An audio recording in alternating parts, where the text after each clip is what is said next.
Hello, welcome to Nightique. I'm Edward St. Pé. Well, let me say, it's a pleasure to have you with us tonight. It's a pleasure to join you every night, Monday through Friday, for Nightique. We get a chance to meet some of the great artists around our area and also some of the newsmakers and people about town. Tonight we meet a young journalist, Othor Cain, a young black journalist that's made a lot of headway through the years in radio and television across the state. We're going to meet him. We're going to get some advice from him for other young journalists. Stay tuned.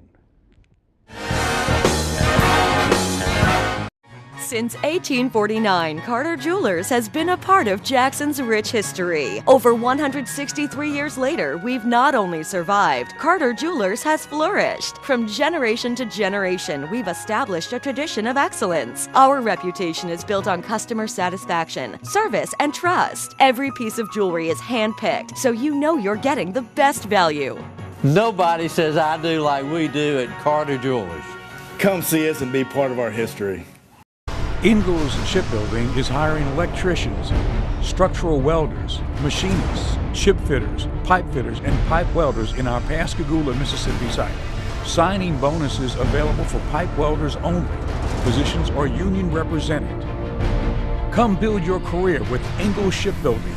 Go to www.huntingtoningalls.com/careers or call 888-935-1507.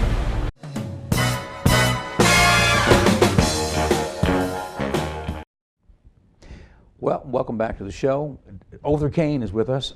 Othor is I say a young journalist here in the Jackson market who works for the Jackson State Television facility. Also, you're in the political realm. Othor, you work with the Sheriff's Department here in Hinds County, right? So, all right, well, bring us up to speed on your career. How did you get started? And there's maybe some advice for the young journalists out there. Well, first, thank you for saying young. I don't know that I am that young, but thank you, and thanks for having me here. So this world is exciting to me. You know, being able to tell stories, that's a remarkable opportunity. You know, especially when you could tell a really good story. But you know, to talk about where I started, you know, you were at the front door. Well, in fact, you were on the other side of the door while I was knocking, right? All right, well, let's tell that story because we do go back to the beginning of time. To the beginning of time. You know, I think that you and I both are like stuck in this time capsule of sorts. It's true. We've been friends a long time. A very long time. A long time. A very long time. I remembered, you know, taking your bags when you were singing, you know, at Poets and all those places. Even way back, even right? through music. That's exactly right. But I remember we were at, I had, my first entrepreneurial activity was WJXN radio. And the format was a gospel format. And I remember when you came as a very young man, a little young man with a big giant voice. and nervous and fragile, it's like, help me. And you still have the big giant voice. But not so young. Yeah, well, a little bit older, but relatively speaking, yes, you're still very young. But so you started on the air in radio. That was the beginning. Absolutely, that was in gospel. Absolutely, that was the very beginning, and I still have a strong passion and love for gospel music. So anytime I have an opportunity to delve back into that a little bit, you know, I jump at that, you know, at that opportunity because those are my roots, right? So that's where I started. Radio broadcasting was the beginning for me, man. You know, and so I've done radio, you know, 20-something years, and so it's like riding a bike. You can never just totally get out of it or stop doing it. Right, it's a love. It is absolutely a love. Radio is there's a certain something about radio that even it's not a visual medium, but yet it's still very addictive. It is very addictive. And again, I think for me, it's just, you know, any facet of communication, I've always been attracted to that. So I went from radio, you know, the stint at JXN, you know, I've done all genres of radio. I did a stint at Miss 103, so I did country radio, I did jazz radio at WJSU. So I've touched almost on every genre of music, with the exception of rock. I've not done rock.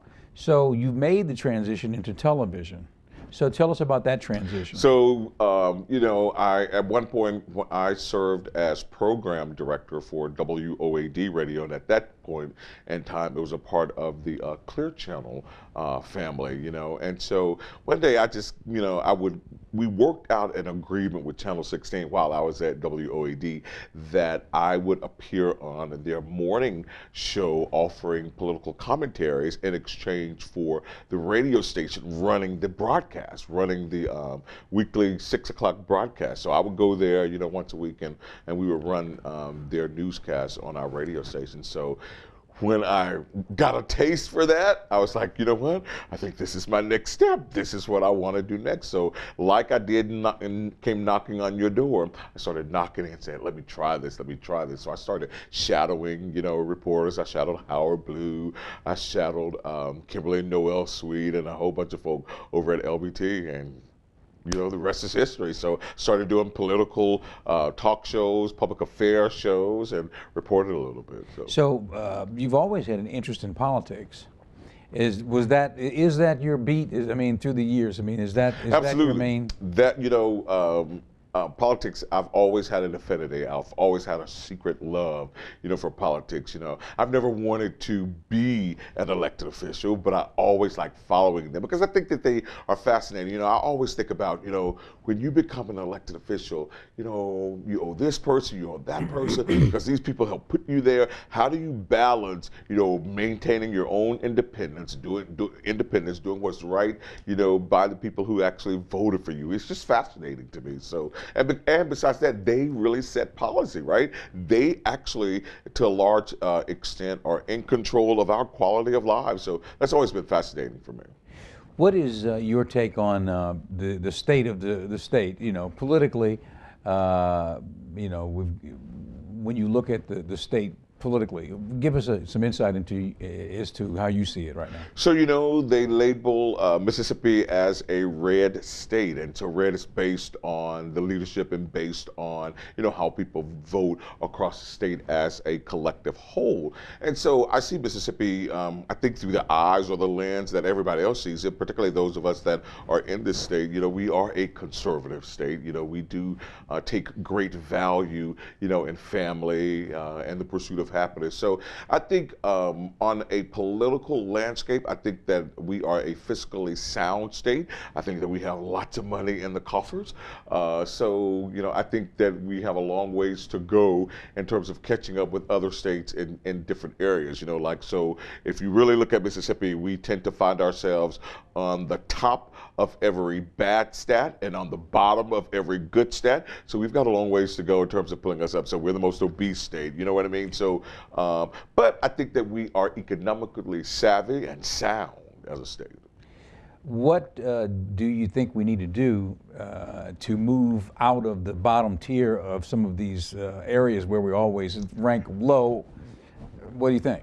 I think that we've got to learn how to work across the aisle. Right now, we are so politically divided via parties, right? And so we being, you know, our elected officials, they've not actually figured out how to work across the aisle, right? I think that you've got to learn how to get a consensus, right? So if I want Edward to do something for me, I've got to show myself friendly. I've got to put myself in a position to do something for him and say, hey, let's collaborate on this project. I can't be so closed-minded to think that, you know, it's my way or the highway, or I'm going to vote down everything Edward presents, you know what I mean? No way will you buy into anything that I present if I don't show myself friendly. And that's a biblical adage as well. You know, the Bible talks about if you want a friend, you've got to show yourself friendly. So right. we don't play nice all the time. A quid pro quo comes in handy. Absolutely. I mean, but you know, even on the national scale, the national stage, it's the same thing.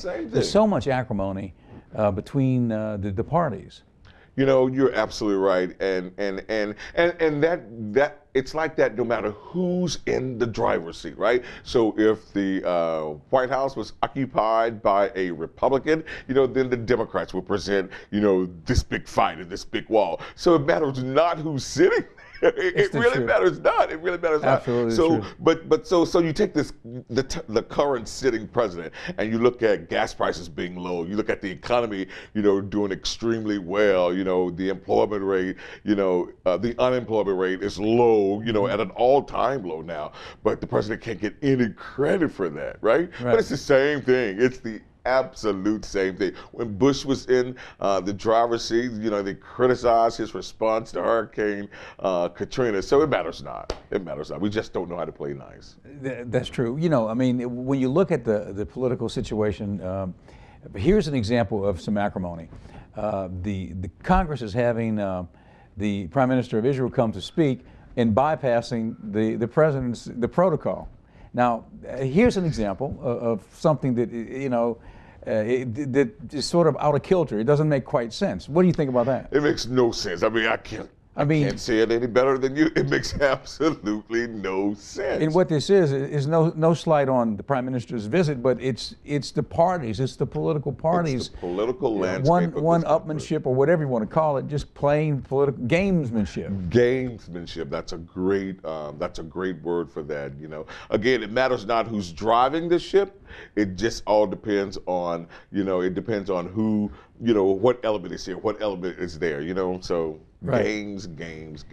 But hopefully one day we'll get beyond that. We may not see it in our lifetime, but maybe one day we'll get. So who is on the forefront as far as Democratic presidential contenders?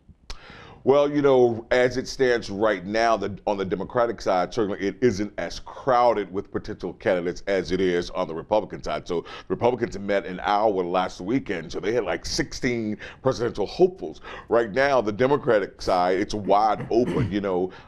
There's much talk and speculation that Hillary Clinton will presumably be the front runner, but she hadn't even announced. She has not done anything, so she's keeping her cards held close to her chest right now. You know what I mean? Right. So she's not said anything, but the speculation and the building is there. So that field on the Democratic side is wide open right now. So you've got her, and you've got Biden potentially, Right. the vice president. Yes. But the thing about Hillary is she's got Bill with her, and That's her secret weapon. It really is. I mean, it's what do you call the kitchen cabinet, or however you want to, whatever. That's right. But I mean, he's her trump card. He is quite an advisor to have in the back room. No doubt about it. But should she win, would he become the first husband or the first man? What kind of title would I could see him being the first husband. I mean, the thing about it is, he when you think back at the recent historical period. I mean, he was a great president. Absolutely. Absolutely. He was inclusive, and we stayed out of wars, and our economy was booming. Absolutely. I mean, Absolutely. so I mean, housing was good. The housing market Right. was good under his leadership. He was pretty phenomenal. I've had an opportunity to meet him a couple of times. Shake his hand and all that. I could see him enjoying the role of being first husband, and advising Hillary. Okay, First good. man. The first man, right? Okay, good. Well, we're going to be back with Othor Cain, so stay with us. We'll be right back after this. I'm Dr. Quinn, and I believe in the power of exercise. Many patients ask me if they're going to get high blood pressure or diabetes because their parents had these conditions. I tell them that we cannot control our genetics, but we can control our diet and level of exercise. Practicing healthy decisions result in a better outcome. I'm Dr. Quinn, and I want you to remember that you have control.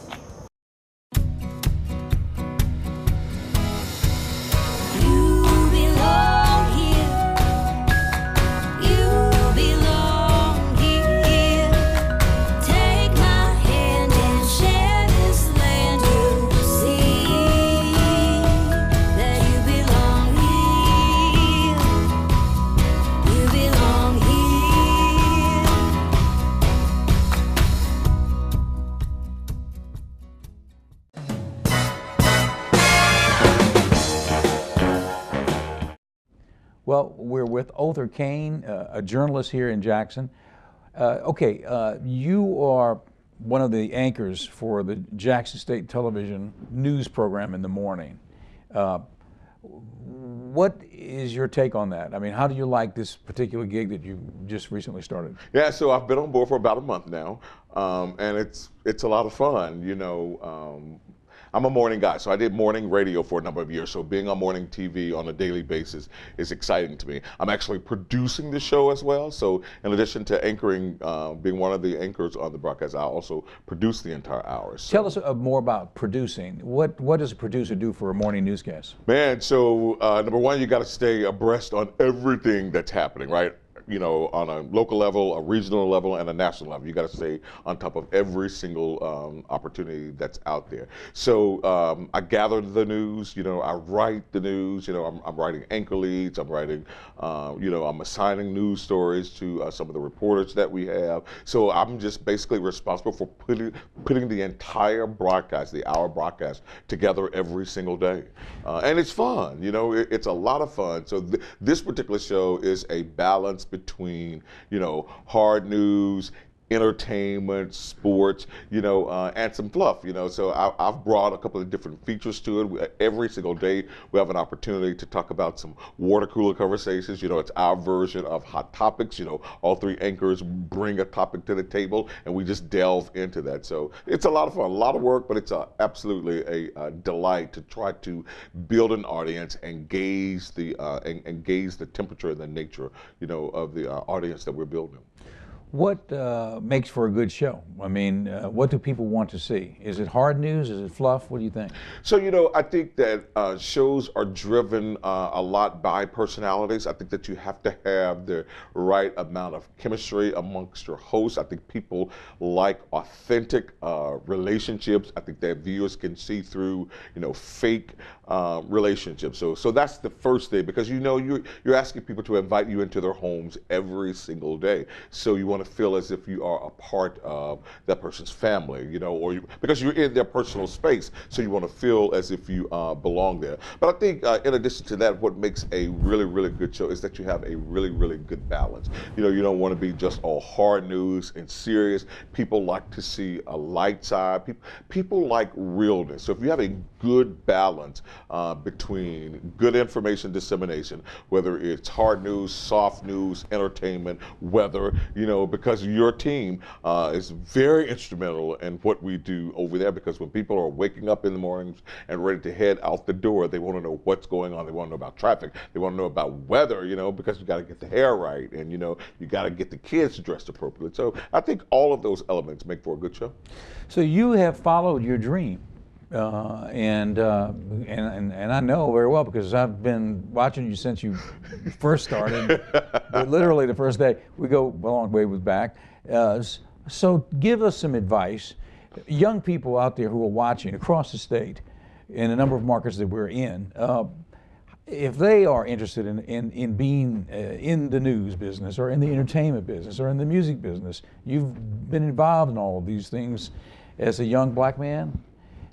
Relate your experience to our viewers as to how does one do it? I think that you have to have a desire first and foremost, right? I learned a long time ago that you match your desire with your passion, and if you have a passion for something, no matter what type of paycheck is on the other side, you'll do it because of the passion, right? So if you really have that burning passion, the money and all those perks will come. Outside of that, I would say to anybody that's aspiring to become a journalist and wanting to get into this business, I think that you've got to learn how to write. You've got to know how to write. Long gone are the days that employers are hiring just a pretty face to sit up and do that. You've got to diversify yourself. I tend, because I'm so old, I tend to still use the term backpack journalist, which means that you got to know how to write, you got to know how to shoot, you got to know how to edit, you got to know how to do all of those things, because people are no longer hiring just a pretty face to sit there and read. I look at Diane Sawyer, and I look at David Muir, who took Diane Sawyer's place. When Diane decided to step down off the evening news desk, they split her job up with 3 people. You know what I mean? So David Muir, has a piece. George Stephanopoulos, he has a piece of what she was doing. So you've got to be well-rounded. But most of all, you got to have a desire. You got to have passion. And I say, don't take no for an answer. 1 no or 10 no's, right around the corner, your yes will come. You know, so stick to it. Like, don't give up. Don't give up, man. Right. You Don't got to give keep up. knocking on the doors You gotta until keep knocking. one of the doors opens. You know, That's I exactly remember right. a long time ago, I interviewed Buddy Rich. Now, Buddy Rich was an older guy when I met him, who had been in the big band era, and he was a drummer. He's one of the famous drummers from the old jazz days, you know. And I was in Shreveport doing weather at the CBS affiliate there, and so I also did the entertainment reporting for the station. So I went Full circle, right? yeah. So I went to his concert. It was like on a Saturday night at some place in Shreveport. So I was in the dressing room with him, and I asked him, "What is it that motivates you, you know, to be here on Saturday night?" You know, he's made a big career as one of the great drummers of big band, Buddy Rich. And you're in Shreveport, Louisiana, playing the drums with the big band on Saturday night. And he looked at me, he said, "Son," he said, "I don't have to be here. I have a beautiful home in Beverly Hills and a beautiful wife back home." He said, "I do it because I love it. I'm working at play. This is what I Wow. love." Wow. And so I never forgot that. And that's exactly what you just said. Absolutely. You know, passion is the thing that gets you through. Absolutely. Because everybody's going to have hard Absolutely. times, you know, where you question, should you do it, you know, rough patches. But Absolutely. what keeps you going is an inner belief, inner desire, you know, and the passion for it. Because, you know, when you're starting, you know, a lot of times you don't make a lot of money starting. That's right. That's right. You know, but you would do it if you had to pay them, almost, That's exactly right? right. That's your passion. You know. Follow, develop that passion. Find out what it is, you know, and follow it. Follow it. Stick to it. What are your goals? You've been in the business for 20 years. I mean, what are your goals? You're still young. You've been in the business a long time. What are you looking at for the future, career-wise? Honestly, for me, you know, I'm so blessed and thankful for all of the opportunities that I've been afforded, but I'm always striving for more. You know what I mean? I'm always ready for the next step. But I do one day ultimately want to be at Network. You know what I mean? I want to be at Network. You know, I would love to be a correspondent at Good Morning America. You know what I mean? So I want to get to a network and hopefully evolve to where I could be a part of a nationally syndicated show. CNN, for example, too? Absolutely. Yeah, any of the majors. Right? Absolutely. Absolutely. And what would be your desire to cover? You know, of course, politics, you know, I love politics. So to be able to do politics on a national scale would be absolutely amazing to me, because you go from a skewed statewide vision to seeing how people think around the country. You know what I mean? And I would think that we're not so different, you know, than other southern states in particular. But it would afford me an opportunity just to see, you know, the other side of the world. So politics and entertainment, believe it or not, I love entertainment, man, you know. And again, that's another thing that I would absolutely tell budding and aspiring journalists, that you've got to be diverse. You know, I had to cover stories that I had absolutely no interest in covering, but I'm telling you, when I turned the story in and put it out, I thought it was stellar. You know what I mean? You know, it was the best I always gave, and I still try, you know, even to this day, to give my best. So, so entertainment, politics, I love it. Absolutely love it. What are your favorite shows on television right now? So, as one would have it, I am a news junkie.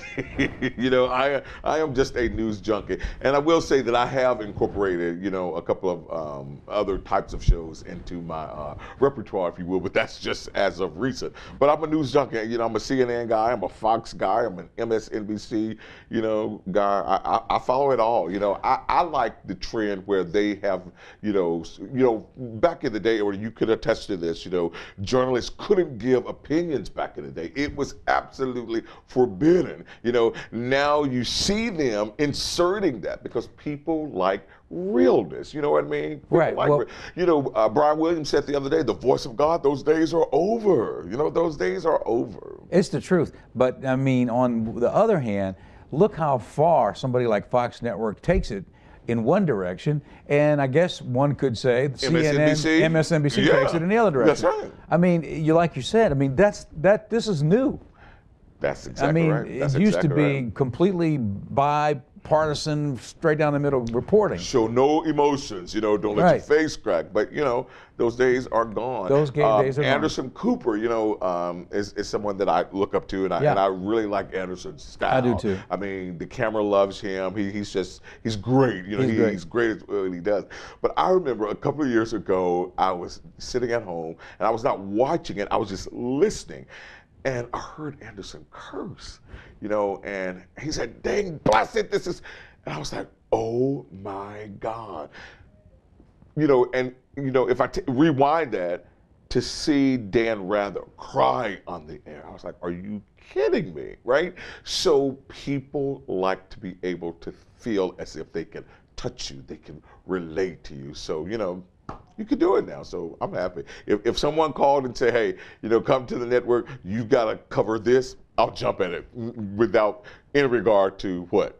I'll jump at it. I'm sure it's in the cards. And Othor, thank you for coming. Thank you. And I This has appreciate been you great. being Thank here. you for the invite. And, Thank you.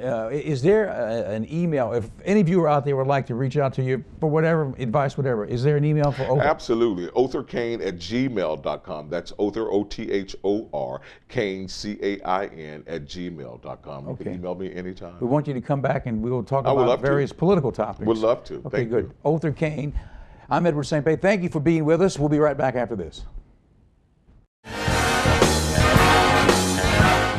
Since 1849, Carter Jewelers has been a part of Jackson's rich history. Over 163 years later, we've not only survived, Carter Jewelers has flourished. From generation to generation, we've established a tradition of excellence. Our reputation is built on customer satisfaction, service, and trust. Every piece of jewelry is handpicked, so you know you're getting the best value. Nobody says I do like we do at Carter Jewelers. Come see us and be part of our history.